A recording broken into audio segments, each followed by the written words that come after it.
जी तू पण तुम्ही सगळे ना इम्पॉसिबल आहात। शिकेल रे ती, हळूहळू शिकेल।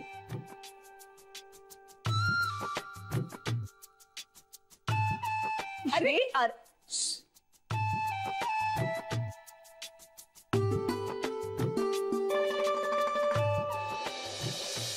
अगं म्हणजे मी पहिल्यांदा स्टेअरिंग असं हातात घेतलं ना तेव्हा असं वाटलं की बापरे काय धूळ आहे हे, म्हणजे हे मशीन कसं असेल आणि मुळात हे चालत कसं असेल काहीच कळत नव्हतं। पण नंतर ना मला जाम मजा वाटायला लागली, खूप मस्त वाटत होतं।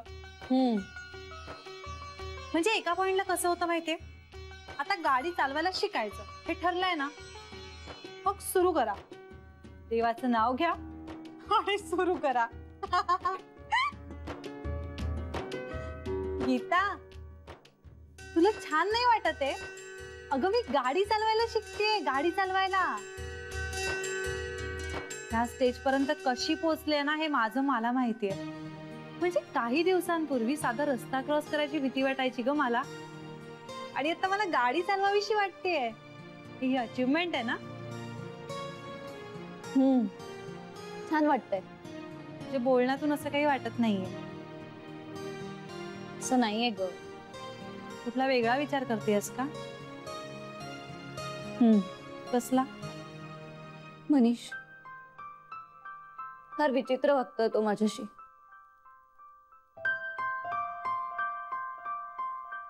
म्हणजे तुटक वागतोय। बरं मग मला त्रास होतोय त्याचा।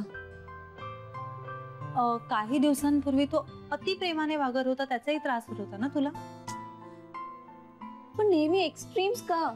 एकतर हे टोक नाही तर ते टोक, असं का? नॉर्मल का नाही वागू शकत तो?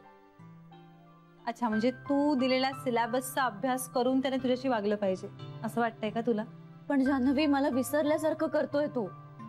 अगं पण मग चांगलं आहे ना, विसरला असेल तर तुला। असं कसं शक्य आहे? We are in relationship. नक्की? I think he has moved on, आणि मुख्य म्हणजे तो आनंदात आहे। पण जान्हवी मी त्याच्याशी नातं तोडलेलं नाहीये। त्याने तोडलं असेल मग कदाचित आत्ता।